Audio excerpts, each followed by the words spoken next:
Alors, mesdames, messieurs, nous sommes de retour avec Étienne Côté-Paluc, avec Rome, Chantal, Thilou, Jean-Paul et moi-même, Jean-Ernest Pierre. Et avant d'aller à la pause, on parlait justement de corruption en Haïti surtout, en disant, en prenant soin de dire que nous n'avons pas inventé le genre. Mais quand vous êtes dans un pays, messieurs, un pays pauvre ou appauvri, parce que bon, on finit par appauvrir le pays de cette manière-là, si vous avez quelqu'un qui est placé comme à un poste important dans une administration et qui peut vendre des postes comme ça, à tous les mois, cette personne-là reçoit des montants importants. On nous dit que dans certains cas, il y a des gens qui payent plus que ce qu'ils reçoivent, mais eux, pour vivre, qu'est-ce qu'ils font? À leur tour, ils font la corruption. Hein? Ils vont chercher de l'argent à droite, à gauche, il y a brassé. Alors, il faudrait vraiment qu'on utilise ce moment extrêmement important où quelqu'un a osé dénoncer pour dire à tous ceux qui sont dans cette situation-là de dénoncer à leur tour, d'arrêter de payer des montants importants pour garder un poste. Non? Étienne? Il faut à un moment ou l'autre faire, tu sais, avoir des exemples qui servent pour d'autres par la suite. Il faut commencer quelque part.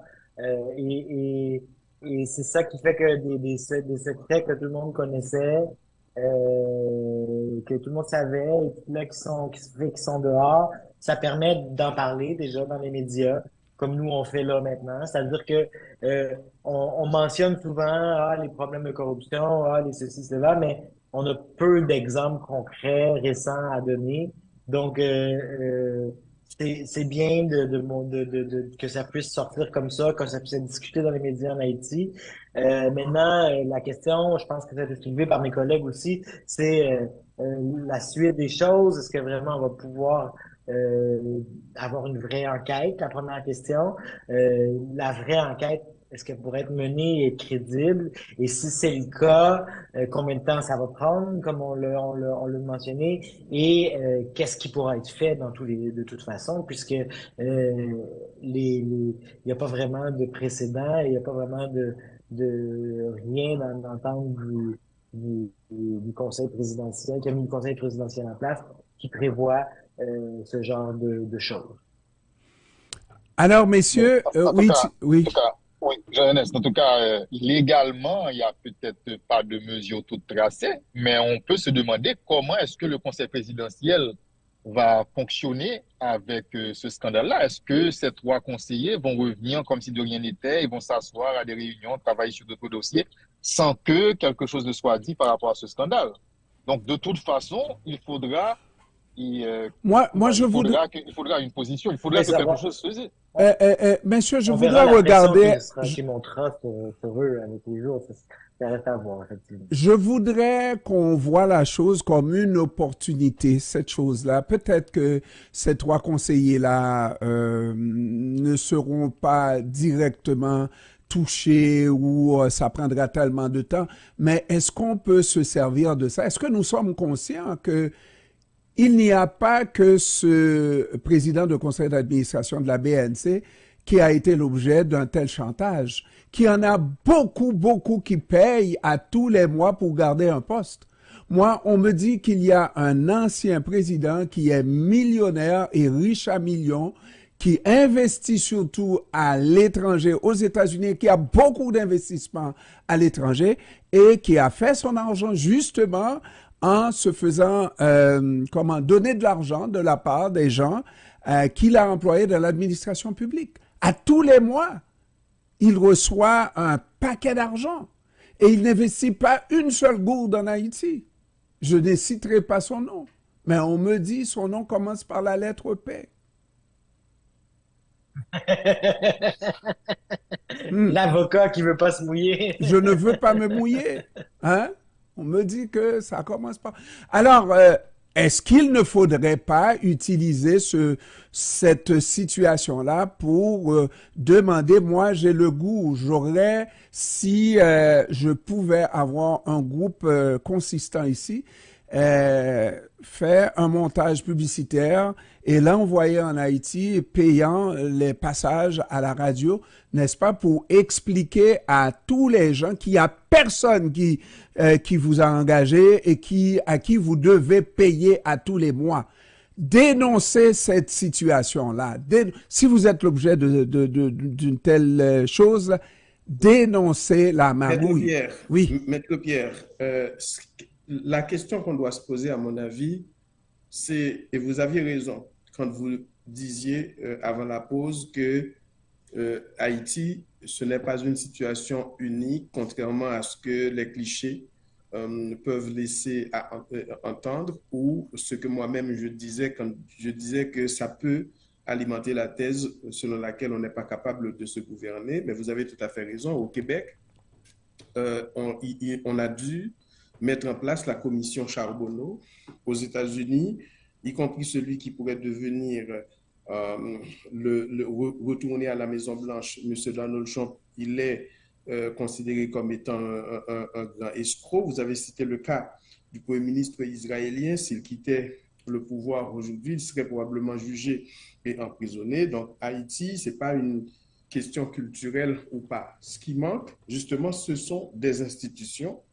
Car ici au Canada, si le Premier ministre Justin Trudeau, lors d'un voyage, s'autorisait à utiliser l'argent qui est mis à sa disposition pour acheter indûment un verre de jus, je raconte n'importe quoi ici, mais dans une certaine mesure, il aurait pu se faire rappeler à l'ordre, comme on l'a vu ici, l'ancienne gouverneure, je pense adjointe du Québec, qui était sur une chaise roulante et qui se faisait traîner devant la justice pour des histoires de verre de jus qu'elle a acheté indûment lors de voyages officiels. Mais lui, c'était beaucoup plus que ça au Rome. Elle mangeait à un endroit et au même moment, elle mangeait à 100 kilomètres plus loin, n'est-ce pas? 2 repas. Oh là là! C'est plus qu'un verre de jus. Ce que je veux dire, Maître Pierre, vous avez raison.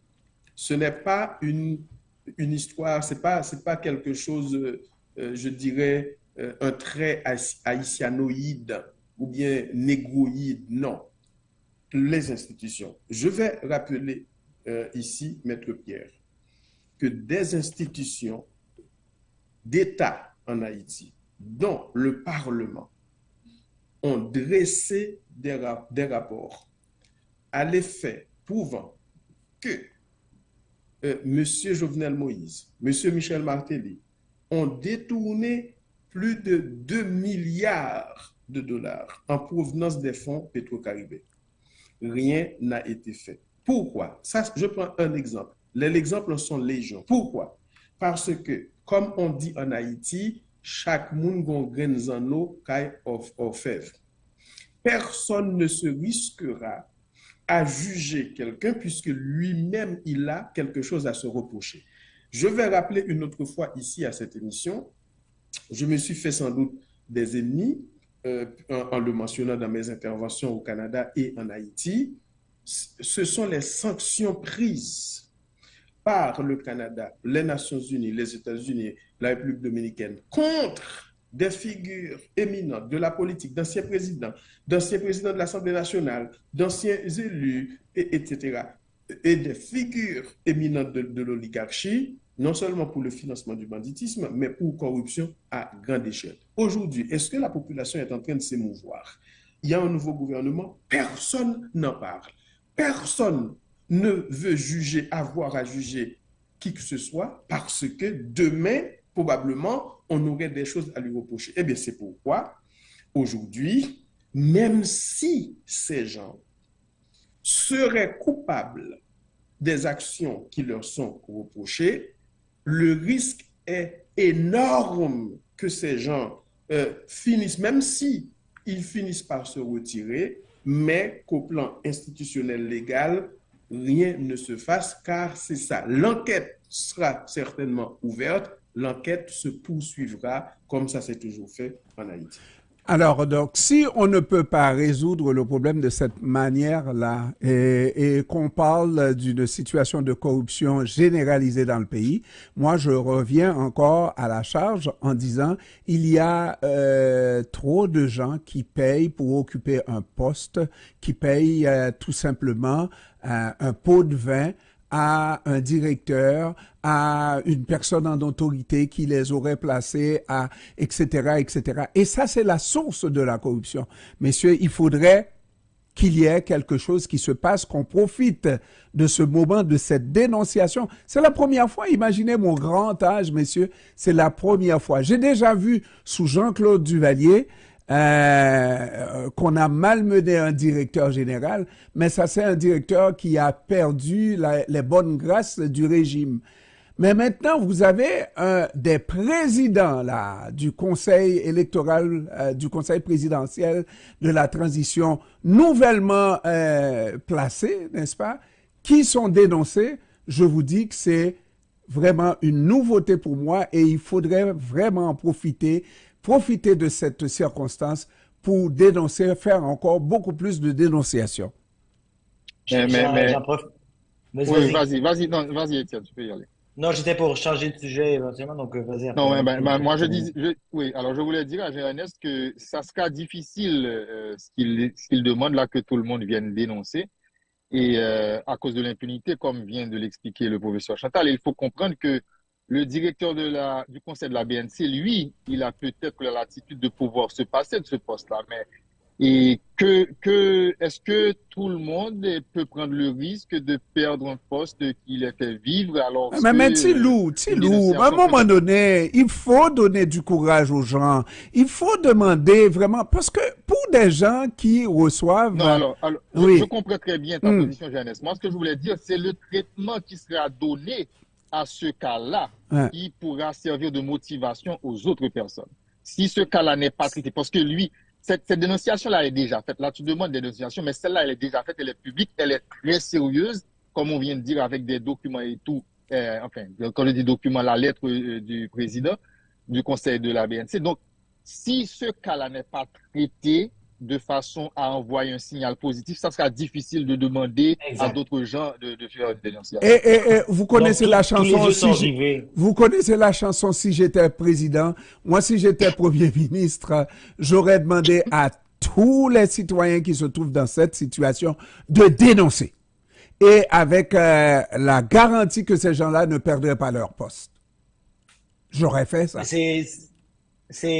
Tous les yeux sont rivés sur l'enquête qui va être menée et comment ça va être traité. Ça va vraiment servir d'exemple. Puis je pense que le premier ministre va éventuellement aussi sentir la pression. Il a été assez rapide pour approuver que l'enquête soit faite. Donc, reste à voir qu'est-ce qui va en sortir. J'en profite avant que on termine l'émission pour parler d'un autre sujet. Je ne sais pas si ce que vous en pensez, mais il y a une grosse nouvelle ici à Port-au-Prince cette semaine, aussi à Cité-Soleil, qui s'est désenclavée. Il y a une paix qui a été annoncée entre Jimmy Cherizier Barbecue et ses éternels rivaux Gabriel Jean-Pierre, si ma mémoire est bonne, de Brooklyn, et il y a eu une conférence de presse même jeudi au Carrefour Brooklyn qui était abandonnée avec le commissariat de police derrière, toujours à l'abandon aussi, qui a été faite. Donc une paix qui semble se mettre en place. Est-ce que ça va vraiment se faire? Je sais pas, mais en tout cas, ce qui est clair, c'est que on sent que le G9 et Barbecue essaient d'avoir les coups des franches pour les éventuelles confrontations qui risquent d'arriver avec la force internationale. Donc, je voulais juste souligner ça aussi en terminant parce que ça fait beaucoup parler ici. Les gens de Brooklyn, qui est le quartier le plus populeux de Cité-Soleil, étaient enfermés depuis 4-5 ans derrière des zones de conflit. Il y avait un seul corridor qui leur permettait parfois de sortir, donc c'était assez complexe. Ça pourrait être une excellente nouvelle, mais en même temps, comme je disais, ça pourrait aussi amener des munitions pour le futur combat qui risque de se faire entre la coalition de l'ensemble et la police et la force multinationale si jamais il y a vraiment des actions qui sont entreprises. On commence à y croire de moins en moins. Ouais. On commence à croire de moins en moins dans l'action de la police, c'est ce que tu nous dis? Ben, c'est-à-dire que il y a la mission internationale sur qui pèse l'ensemble des espoirs du gouvernement est très lente à effectuer des premières opérations sur le terrain. On a toujours, ici, on attend que les premiers quartiers soient libérés, que des routes soient libérées, et on n'a toujours pas vu ça, même s'il y a eu quelques rues autour des Champs de Mars qui ont été nettoyées. C'est vraiment très, très limité et c'est encore très précaire comme sécurité, même dans ces zones-là. Donc, pour l'instant, tout le monde est un peu en attente qu'il y ait vraiment quelque chose de concret qui se réalise pour le rétablissement de la circulation dans la ville. Alors, messieurs, je dois vous présenter Olson. Il est là quand même. Il peut dire bonjour à ses camarades, hein, même si, hein, Olson? Je dois malheureusement vous quitter parce que j'ai une conférence qui commence dans juste quelques minutes. Juste quelques minutes. Alors, merci beaucoup, mon cher. Merci. Je vous en prie, bonne fin d'émission. Merci, merci. Oui, Olson, bonjour. Bonjour. Bonjour, bonsoir. Bonjour, c'est tout un plaisir d'être ici et tous mes excuses en fait d'être. Je peux même pas dire que je suis en retard. Je peux simplement dire que je suis tu es en avance pour l'autre émission, pour samedi prochain. Tout à fait. Sinon, j'ai été émerveillé par votre intelligence, messieurs, et c'est toujours un plaisir de vous écouter. Et monsieur l'avocat contextualisait juridiquement et le professeur aussi contextualisait historiquement. Et je pense que c'est de ça que le pays a besoin, c'est de ça que la communication a besoin, c'est des choses intelligentes. Merci beaucoup. Thilou Jean-Paul. Oui, bon, moi, comme je l'ai dit, et par rapport à cette histoire de corruption, il faut vraiment qu'un signal soit donné, sinon, ça sera encore plus grave si rien n'est fait, parce que là, tous les éléments, et je le disais aussi, la transition, ce moment-là est idéal aussi pour qu'on lance ce signal par rapport.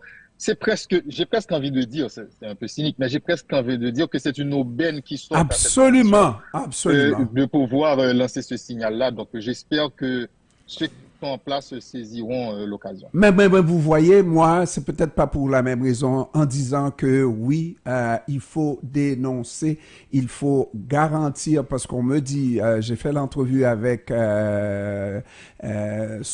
Maître Sonnet Saint-Louis, qui me dit en Haïti, ben oui, on peut dénoncer, mais on n'a pas un protecteur de celui qui dénonce. La personne qui dénonce n'est pas assurée d'être protégée. Alors, si le Premier ministre lance le signal pour des gens qui travaillent dans la fonction publique et qui sont obligés de payer pour leur poste, si le Premier ministre dit « je vous protège », mais dénoncer, je vais enlever ces corrompus-là de leur poste. Moi, je pense que ça commencerait très bien pour ce mandat intérimaire, non?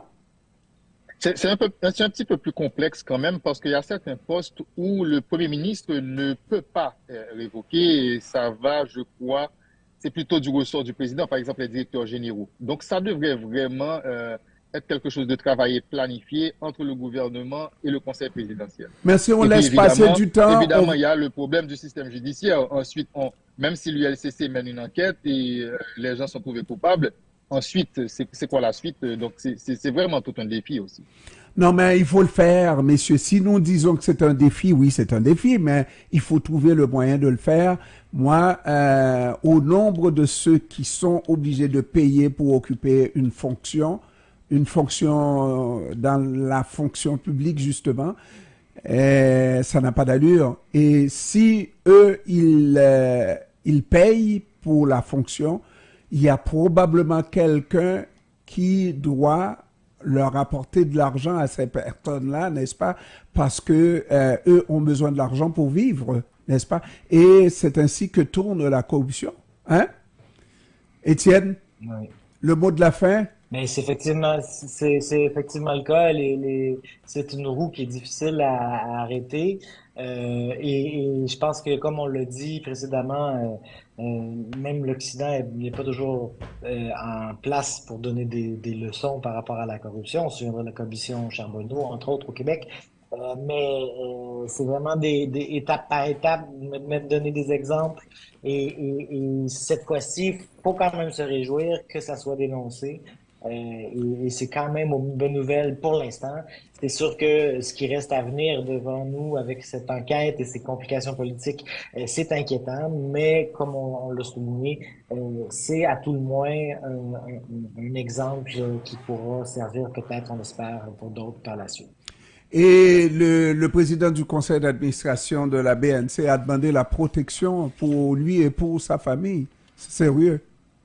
Hein? Alors, là-dessus, merci Olson d'être venu quand même. Merci à Tilou Jean-Paul. Merci Jean-Ernest, merci à tous mes collègues et on salue les auditeurs et on leur donne rendez-vous pour samedi prochain. Merci professeur Rouam Jean-Charles, merci à Étienne Côté-Paluc. Merci, à très bientôt, j'espère, et venez me suivre comme toujours sur haitimagazine.ca. Absolument, haitimagazine.ca. Merci à Jess Pierre, merci à Corny Mézier, merci à vous tous, mesdames, messieurs, merci. On se retrouve la semaine prochaine pour une émission du même genre. Pour l'instant, on va vous laisser en compagnie de Yvon Le Chéri et pour la suite de la programmation à CEPAM.